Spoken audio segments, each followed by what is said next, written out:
Y una vez nos visitó también el chupacabras. Bueno, no sé si fue el chupacabras, los ovnis, sectas satánicas, había muchas teorías.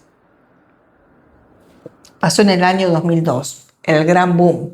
Después hubo algunos casos, de hecho, hace como 7 meses, o sea, en el 2025, hubo también en Santiago del Estero casos así parecidos a estos, que ya te voy a contar.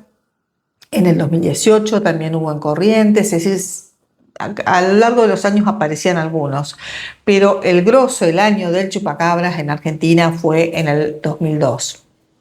En el 2002, en abril, estuvo el primer caso, estuvo en la provincia de Buenos Aires, en el oeste, en Salliqueló, y ahí apareció una vaca que le faltaba la lengua, le faltaban las ubres, eh, y una parte de la mejilla también. Pero toda esta parte estaba bien delimitada. Cuando era el músculo estrictamente sacado, lo mismo que la azul, digo, no era una cosa desgarrada que sacaban, sino que el órgano en cuestión estrictamente sacado, como si lo hubieran extraído además con un electrobisturí, digo, esto que corta y coagula, de manera que no había sangre derramada, no había signos de lucha, digo, no había como que la vaca hubiese corrido, se hubiera defendido de alguna manera.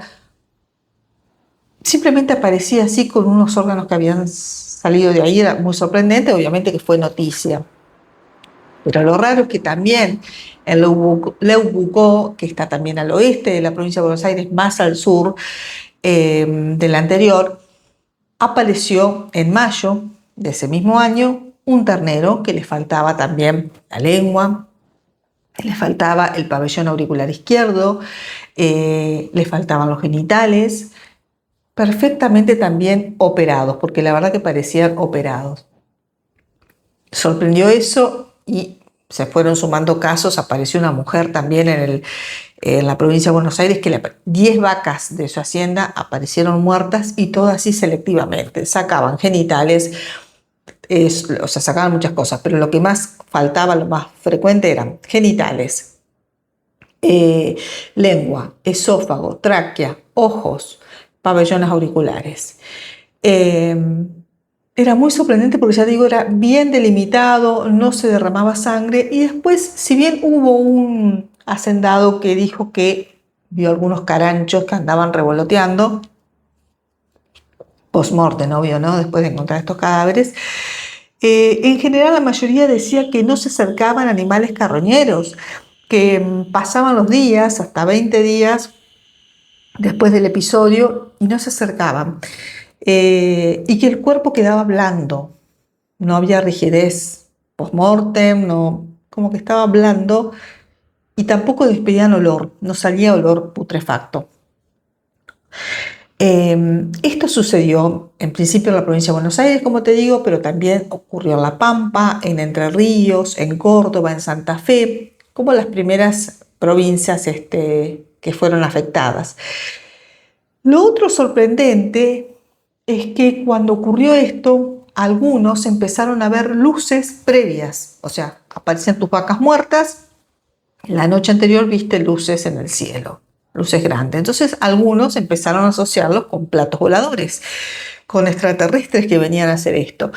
De hecho, en los años 70 en Estados Unidos se abrió una investigación por muchos casos así, que también la gente lo asociaba con ovnis, ¿no? Después está la otra versión de este críptido, este chupacabra, salvo que este chupacabra sea también extraterrestre, no sabemos.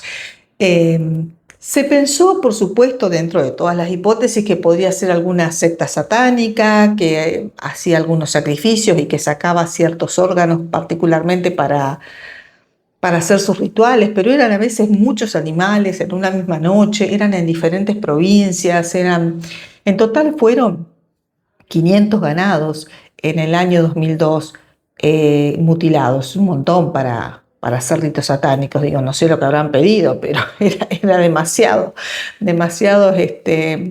ofrendas a Satán, me parece. Hubo algunos que escucharon zumbidos, así como muchos vieron luces en el cielo, otros decían zumbidos que se escuchaban durante unos 15 minutos a la noche y después al otro día se encontraban con eso.